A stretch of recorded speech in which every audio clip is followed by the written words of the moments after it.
सोचो, एक शहर जो पानी के बीच बना हो, सफ़ेद मंदिर, सीधी सड़कें, कैनाल्स जिसमें कनॉय चलती हूँ, बाजार जहाँ रोज हजारों लोग खरीदारी करते हों। ये कोई फैंटेसी नहीं थी, ये था टेनोच्टिट्लान। 1519 में जब यूरोप के लोगों ने इसे पहली बार देखा। ये शहर यूरोप के किसी भी शहर से बड़ा और ज़्यादा ऑर्गेनाइज है। पॉपुलेशन लगभग 2 लाख से 2.5 लाख थी। उस वक्त लंदन भी इससे छोटा था और इस शहर के शासक थे मोंटेजुमा सेकंड, एक पावरफुल एम्परर और डिवाइन रूलर जिसे लोग भगवान का प्रतिनिधि मानते थे। लेकिन समुंदर के उस पार एक और कहानी शुरू हो चुकी थी। 1519 क्यूबा से एक एक्सपेडिशन निकलती है। Leader Hernan Cortes. उनके पास सिर्फ 500 से 600 सोल्जर थे, कुछ घोड़े, कुछ कैनन्स और एक चीज जो सबसे पावरफुल थी, एम्बिशन।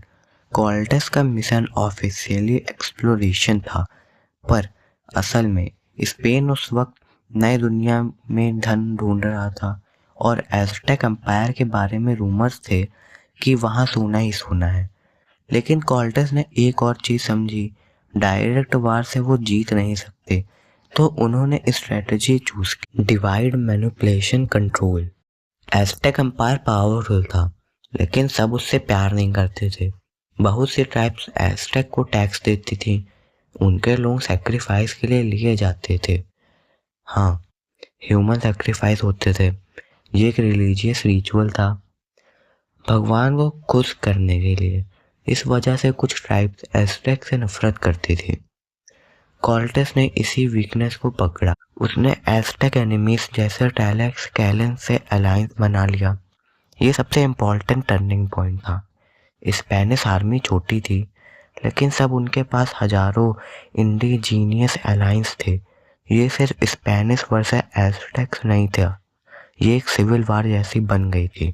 1519 के एंड तक कॉर्टेस टेनोच्टिट्लान पहुंच गए थे और यहाँ हुआ हिस्ट्री का सबसे शॉकिंग मूवमेंट।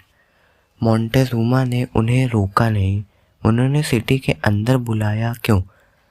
कुछ हिस्टोरियंस कहते हैं कि शायद एज़टेक ने कॉर्टेस को कुछ कहते हैं मोंटेजुमा पॉलिटिकल कैलकुलेशन कर रहे थे। सच क्या था, ये आज भी डिबेट का टॉपिक है, लेकिन रियलिटी ये है, स्पेनिश सोल्जर्स टेनोच्टिट्लान के बीच खड़े थे।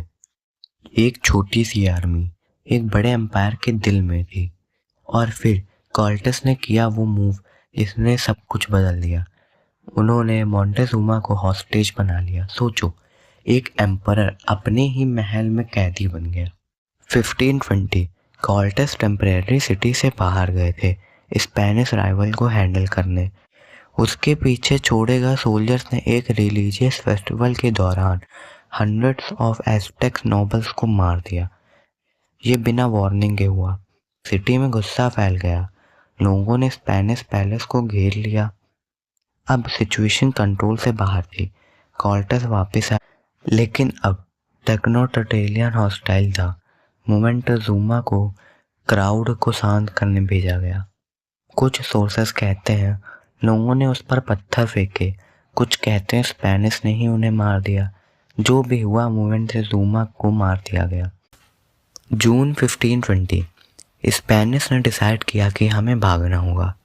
रात के अंधेरे में गोल्ड से भरे हुए वो सिटी से निकलने लगे, लेकिन एज़टेक्स को पता चल गया। कॉजवेज पर अटैक हुआ, घोड़े फिसल गए, सोल्जर्स पानी में डूब गए। गोल्ड का वेट उन्हें नीचे खींच रहा था। हंड्रेड्स ऑफ स्पेनिश सोल्जर्स मारे गए, उनके एलाइज। कॉर्टेस रिपोर्टेडली बैठकर रोए।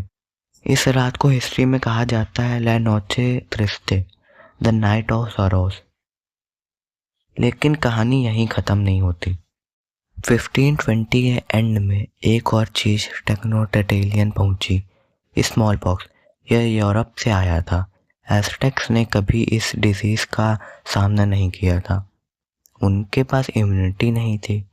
विद इन मंथ्स पॉपुलेशन का बड़ा हिस्सा मारा गया।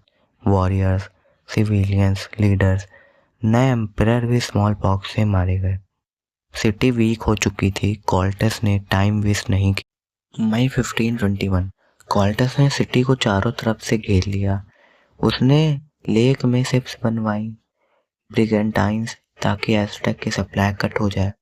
सीज 3 महीने चला, हंगर, डिजीज, कंस्टेंट अटैक। एज़टेक्स ने हर गली में लड़ाई की, हर घर एक बैटल फील्ड बन गया। अगस्त 13, 1521, लास्ट एम्परर। क्वाटामॉक कैप्चर हुए, टेक्नोक टेटेलियन गिर गया, एक एम्पायर खत्म हो गया। 1521 में एज़टेक एम्पायर गिरा और उसके साथ गिर गई एक पूरी सभ्यता। एक वक्त था जब टेक्नोक टेटेलियन दुनिया का सबसे खूबसूरत शहरों में से एक था। फिर आया गोल्ड का लालच, पॉलिटिक्स, बिट्रेयल और एक डिजीज जिसे किसी ने देखा भी नहीं। ये सिर्फ एक वार नहीं थी, ये दो दुनियाओं का टकराव।